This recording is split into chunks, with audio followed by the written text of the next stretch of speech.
Alright. Yo, what is going on, guys? It's your boy Infamous coming back at you again with some 6 disturbing unsolved cases with video footage. Okay, let me like the video real quick and let's get into this, man. Shout out Serious, man.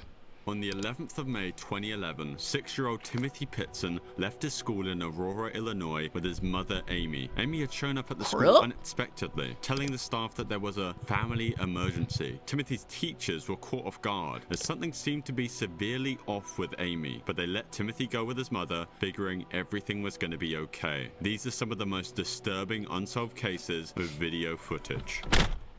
Wait, what?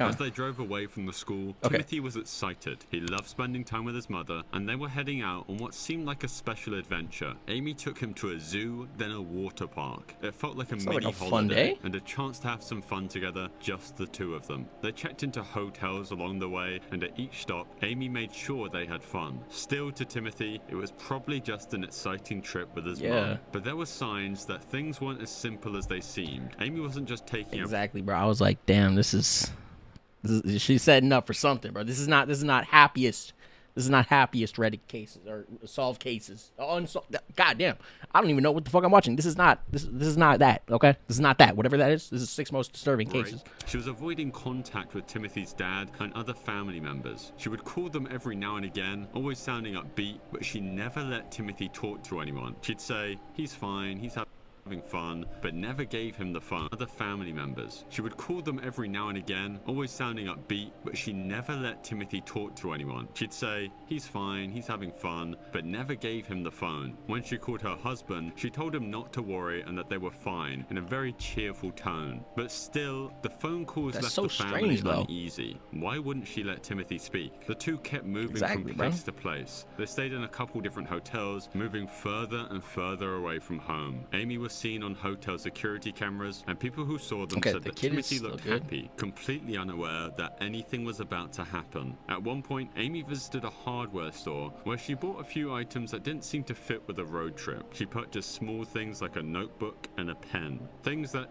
just felt out of place. Amy seemed to be stalling, like she was trying to gain time, though no one knew for what. The choices she made only added to the mystery. Every call to her family sounded upbeat, yet the details made them anxious. Why did she seem so cheerful but refuse to explain what she was doing or let... I've read this 4 times. Community hopeful boy is Timothy...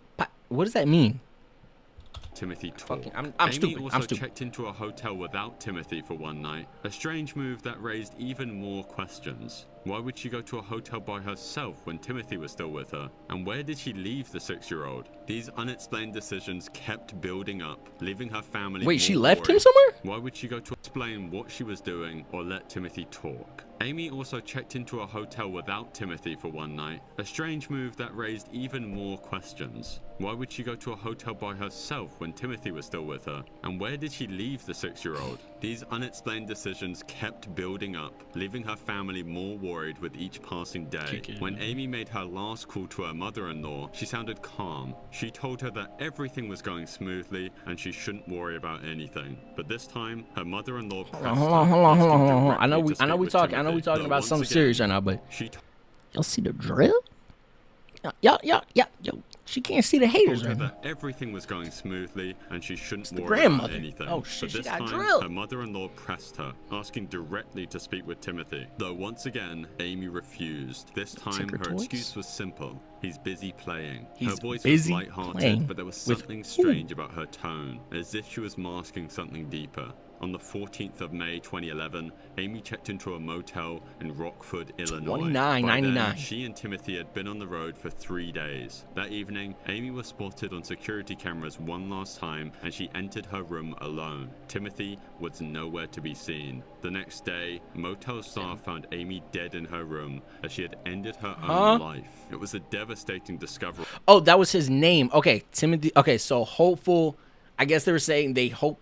Obviously they want to find him. I guess that's what whoever worded it weirdly, but that's his last name apparently. I didn't know how to pronounce that. But the shock didn't end there. Next to Amy's body, police found a note she had written. a message that only deepened the mystery. In her handwriting, Amy explained that Timothy was safe, but added something haunting: "You will never find him." But there was something else in the note that left Timothy's family and investigators terrified. Amy also wrote, "Timothy is safe with people who will care I saw that, for him." yeah. This message seemed to suggest that she had left Timothy with someone she trusted, someone who could take care of him. But who were these people? And did they even exist? The note left Timothy's family in disbelief. Amy had assured everyone that they were fine, but now she was gone and Timothy was nowhere to be found. That is As the police combed through her car, they discovered traces of blood on the seat. They immediately tested it, and it was confirmed to be Timothy's. This finding raised new fears and new questions, as everyone was wondering what had really happened to Timothy. Was he in danger, or had he somehow been left in a safe place as Amy claimed? Investigators were caught between two possibilities. Either Amy had hidden him somewhere to protect him, or something much darker had occurred. Right after Amy's death, police launched an extensive search for Timothy.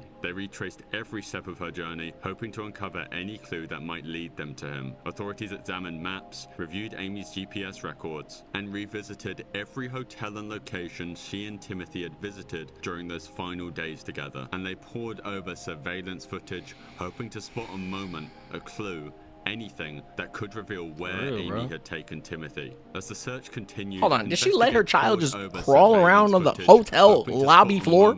A clue, hotel floor? anything that could reveal where Amy had taken Timothy. As the search continued, investigators found more strange details. Amy's car showed signs that had been through dirt roads and grassy areas. It was clear that she had probably been in remote locations, likely far away from any city or town. But where exactly? Search teams combed through forests, parks, and even isolated areas that matched the clues left by the dirt and plants found on her car. Yet despite these massive efforts, Timothy was nowhere to be seen. Meanwhile, the story of Timothy's disappearance began to spread across the country. News stations picked up the story, broadcasting pictures of Timothy with his bright smile and innocent eyes. His face appeared everywhere, on television, in newspapers, and on missing person posters. The public was captivated by the mystery, and as more details emerged about Amy's final days, people began forming their own theories. Timothy's father, Jim Pitson, became the face of the family's heartbreak and hope. Appearing on news interviews, he spoke openly about the pain of losing Amy and the agony of not knowing where his son was. She just took his son and herself away from, like, I hope that dude is okay, bro. I hope this dude is okay. Like, I mean, bouncing back from this is gonna be, holy fuck. He still That's believed, heavy. as Amy's note had said, that Timothy truly was safe somewhere. The general reaction to the case was mixed. Some people sympathized with Jim and clung on to the idea that Timothy was still alive, somewhere out there. They rallied for his return, joining search parties, volunteering, and spreading Timothy's story online. Others, however, began to question Amy's actions and whether her words in the note could be trusted. They speculated that her final message was meant to mislead, and some even believed that Timothy might never be found because he was no longer alive. Then, in 2019, 8 years after Timothy's disappearance, the case took a very unexpected twist. A young man appeared claiming to be Timothy Pitson, saying he had finally escaped his captors after years of being held against his will. For a brief moment, hope flooded back. Jim and his family were overwhelmed with emotion, believing that Timothy might be finally returning home. Bro. But that hope was crushed just as quickly as it appeared, as DNA tests revealed that the young man was not Timothy. He was in fact someone else entirely, a random, troubled person looking for a way out of their own life. Despite the disappointment, Timothy's case remains active. Law enforcement has refused to close it, and his family holds onto the hope that he's still out there. Timothy's disappearance has become one of America's most famous and confusing mysteries. Some still theorize that Amy may have had help, that maybe someone else was involved in Timothy's disappearance, which could help to explain the times that Amy was alone checking into the hotels. The idea is based partly on her note, where she mentioned Timothy being with people who would care for him, though to this day there's no evidence supporting this theory. But the idea that Timothy might still be out there, hidden with someone who knows the truth, keeps the mystery alive. You can't give up hope. As soon as you give up hope, then what should I do? What, declare him dead? He's probably in the middle of nowhere, being homeschooled, someplace, just away from the media and TVs and new technology. Damn, bro. It was Damn, still bro. dark in fucked Midlothian, up. Texas on the morning of the murder in the 18th of church. April 2016. For 45-year-old Terry Missy Bevers, a fitness instructor and mother of 3, this was a normal time to be up and ready. She was dedicated to her fitness classes, regularly teaching early morning sessions. She had a class scheduled at Creekside Church of Christ that day, and she was known for showing up early to set everything up. Around 4:20 a.m., Missy entered the church, her headlights briefly illuminating the parking lot before going dark. With her workout equipment and supplies in hand, she made her way inside, likely unaware of the danger that awaited Getting the her. burpees What in. she didn't know Just the was that advanced shit. someone had already broken in. Huh? Hours before I was talking. equipment and supplies in hand, she made her way inside, Okay. likely unaware of the danger that awaited her. Damn, What she didn't okay. know was that someone had already broken in. Hours before Missy arrived, Creekside Church had been empty, but by 3:50 a.m., a figure had appeared inside, roaming the halls in a way that would later raise unsettling questions. Like, what the Security fuck? cameras captured the footage of this person, someone whose actions seemed more bizarre than purposeful. The intruder Bro, why are fucking security cameras so ass? This is 2016. We have iPhones at this point, bro. The iPhone has a better camera than this. Why are all security camera footages so dog shit? was dressed head to toe in SWAT-style tactical gear, including a helmet, vest, and gloves, all of which concealed their identity. Obviously, this wasn't ordinary clothing, especially for someone committing a crime, and it was something that law enforcement would later struggle to explain, as they couldn't figure out if it was merely Like, who just the a fuck disguise did or this? some sort of message. As the figure moved through the church, their actions were equally strange. Instead of heading directly to an open the office, bottom a of the safe, door? or any obvious target, the person walked around, opening doors, checking rooms, and tapping on walls. For Their what? pace was calm, almost wondering, as if they had all the time in the world, as it didn't seem like they were searching for anything specific. So Instead, what it are you felt as though doing? they were just waiting. The security footage further showed this person pausing here and there, standing silently, before moving again. It was this slow, almost detached movement that would later haunt viewers. And in one of the stranger aspects caught on the camera was the fact that the figure seemed to even stagger slightly, as they walked very clumsily, as it looks as if they could be unfamiliar with the layout of the church, or they're in some kind of daze. At around 4:20 a.m., just as Missy entered the church, the camera footage ended. To this day, it's unclear exactly how much time passed between Missy walking into the church and her encounter with the intruder, but what is known is that Missy was soon to be found dead, her body discovered by her students who arrived for class a short time later. The scene that they would walk into was shocking. Missy had suffered multiple injuries that was believed to have been inflicted by a hammer that was left near her body. After her death, the investigators turned to Creekside Church's security cameras, hoping they held the clues that could identify. Even if they had the footage, one, you can't see them, and two, it's just a blob. It's a walking blob. Like, what are you gonna? I can barely see these niggas, bro. Like, Missy's killer. 2016. What detectives found is that the footage raised far more questions than it answered. Like, as the figure moved throughout the church, they would also periodically break certain objects and shatter glass, leading the police to believe that the person was trying to stage some sort of robbery gone wrong. Though that theory would make little sense when you consider that the robber neglected to take Missy's purse or iPad. Also, why had they chosen a church of all places? What, and what was the what you motive? doing, bro? If this was a robbery, it was certainly an unusual one. After the discovery of Missy's body at Creekside Church, Midlothian police faced a daunting task. Because there was just so little to go off, the detectives involved started watching the footage over and over again to find the tiniest of details, which then made them notice the killer's strange gait or walking style, as they seemed to move with a slight clumsiness, as if they were wearing shoes too big or simply had a very distinct walk. Internet detectives then started comparing the walk to those around Missy, and if you line up the videos of the SWAT-geared intruder with those of her father, they do look eerily those similar. of who? Detectives then started comparing the walk to those around Missy, and if you line up the videos of the SWAT-geared intruder with those of her father, they do look eerily. Her father and this guy are in two. I don't know. He looks a little taller and a little heavier. Why are we blaming the dad? Similar, that this evidence, if you can even call it that, is extremely weak and is a Exactly. symptom of the case being so mysterious and confusing. The police themselves initially thought that the intruder could be female, as the wart looked as if the person was wearing clothes too big or too heavy, though again, this theory led nowhere. As detectives continued analysing the footage, they turned to Missy's family, friends and acquaintances, hoping to uncover any motive or clue that could point them towards a suspect. They asked about Missy's relationships, any recent conflicts, and her schedule, searching for anything that might explain why someone would target her. Missy's husband, Brandon, her 3 children, and her close friends all cooperated fully, sharing information about Missy's life and any challenges she might have been facing. According to her loved ones, Missy was well liked, devoted to her family, and passionate about her work as a fit.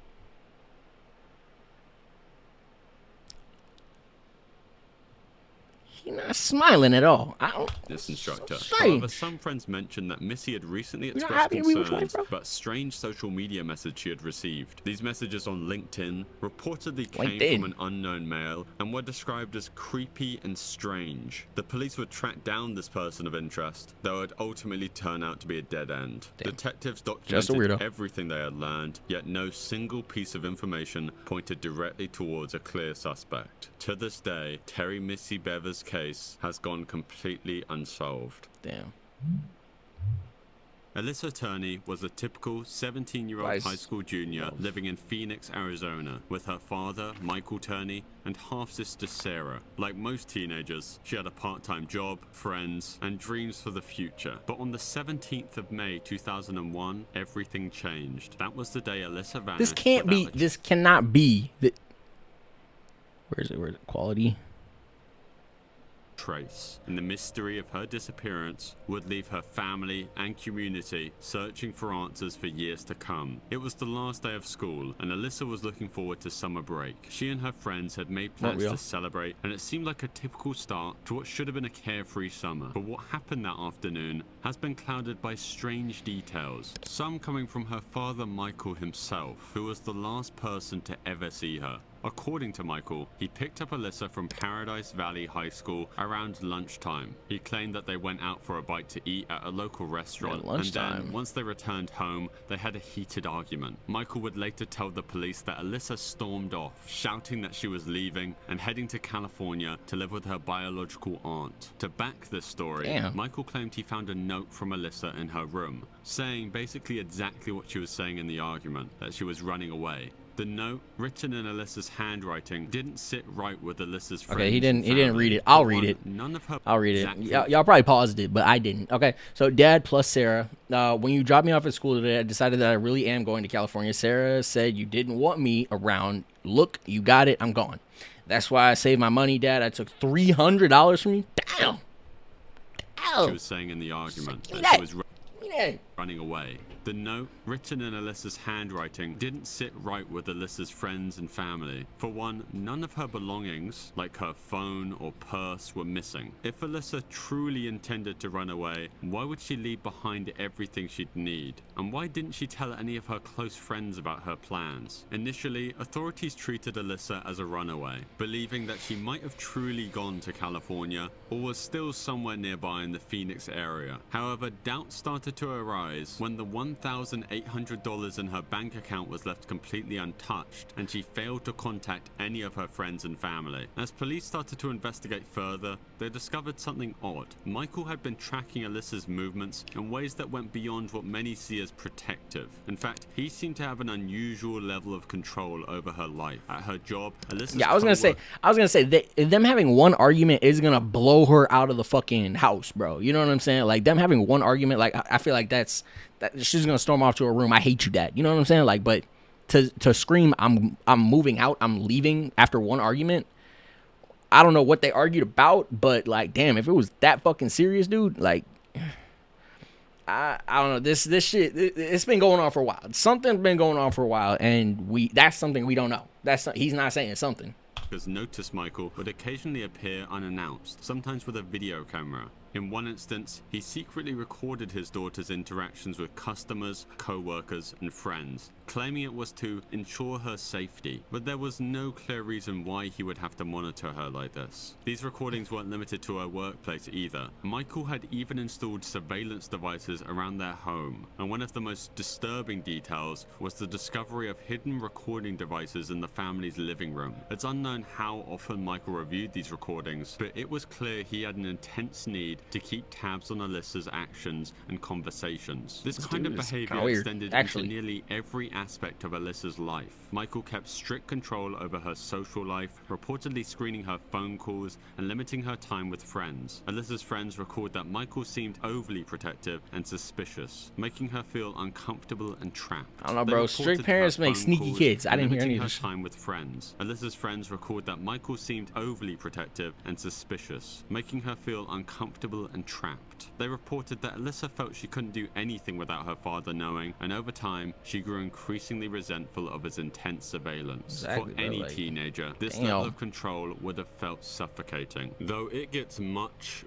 more worrying. When the police were taking statements from those who knew Alyssa to try and find any leads revolving her disappearance, one of her close friends, her boyfriend, and her stepbrother all independently shared stories that they had heard from Alyssa, all involving... She didn't go with her. She just left everybody? Yeah, fucking right. Michael attempting to illegally and inappropriately touch his daughter. In one instance, Alyssa's stepbrother said that during a car ride... I'm not surprised. This nigga's a fucking weirdo, bro. I knew it as soon as he came up on... Y'all saw the face I made? Rewind the video. Y'all saw the face I made? I don't pre-watch my shit. I seen his face. I was like, bro, this is a weirdo.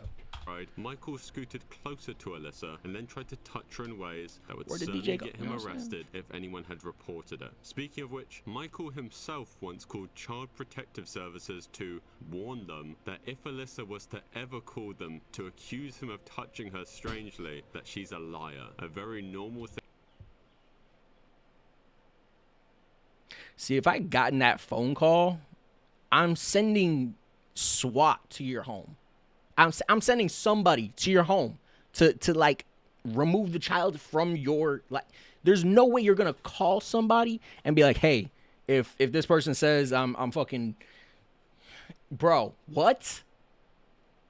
That's not weird to, is thing for a loving father to do. Then somehow the strangeness continues. Michael was fixed. That's just not something that a child is gonna just say. You know what I'm saying?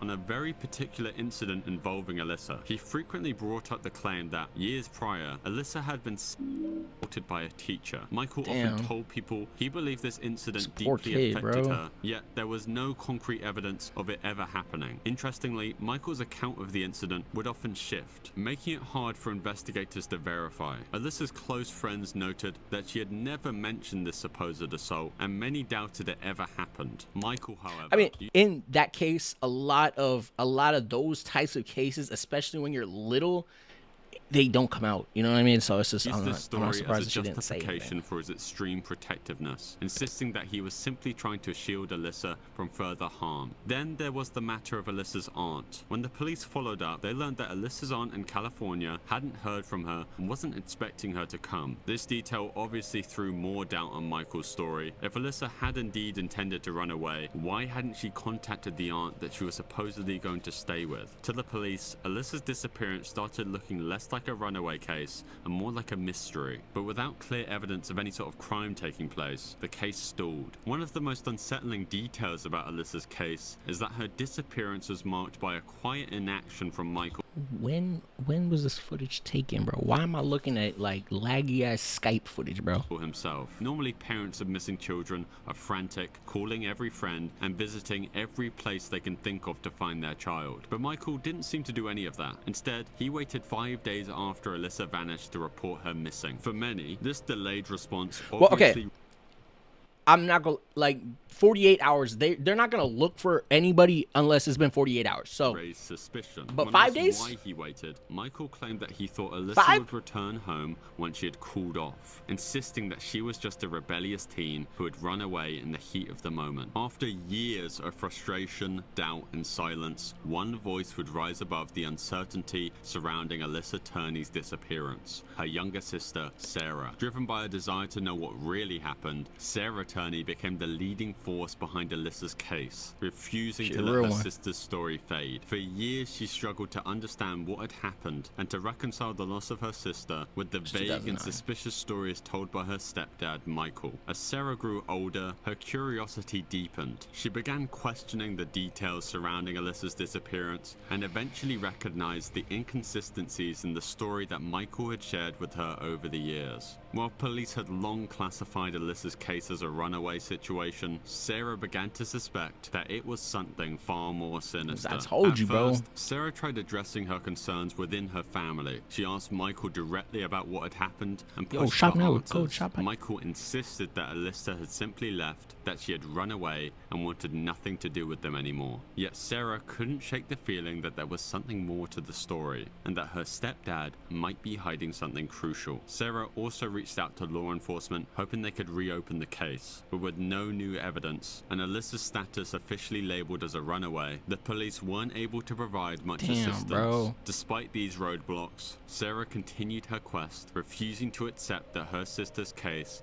would remain unsolved. Frustrated by the lack of progress, Sarah took matters into her own hands and turned to social media. She started sharing Alyssa's story online, using every platform available to spread awareness and gain support. Over time, her posts began to capture attention and Sarah's online presence grew, but it wasn't until she joined TikTok that her fight for justice truly gained momentum. On TikTok, Sarah adopted a very direct and honest approach. She very openly talked about her suspicions of Michael, as well as her struggle to keep the case alive. Sarah wasn't afraid in the slightest to speak out against her own stepdad, publicly declaring that she believed he was responsible for Alyssa's disappearance. Her boldness was both risky and shocking, but it was effective on TikTok as viewers admired her courage to speak out, even when it meant accusing a family member. After years of uncertainty and years of advocacy from Sarah, the investigation into Alyssa's disappearance took a significant turn.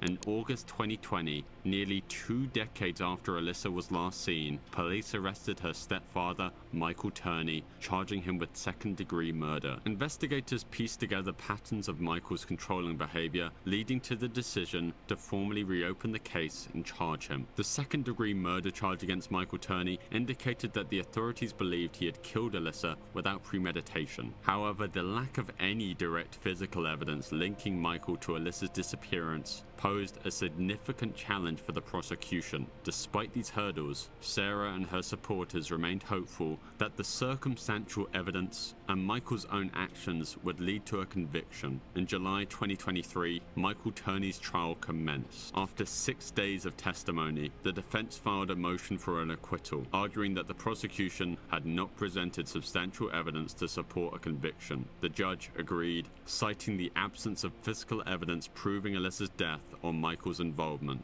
and acquitted Michael of all charges. He was released from custody on July 18, 2023. Following his release, Michael Turney took legal action against local officials. In January of 2024, he filed a lawsuit against the Phoenix Police Department, as Michael alleged he was mistreated during his time in custody, claiming he was denied adequate health care and meals, and asserted he was wrongfully imprisoned. As of today, the case of Alyssa Turney has gone completely cold. If Alyssa's out there, any message for her?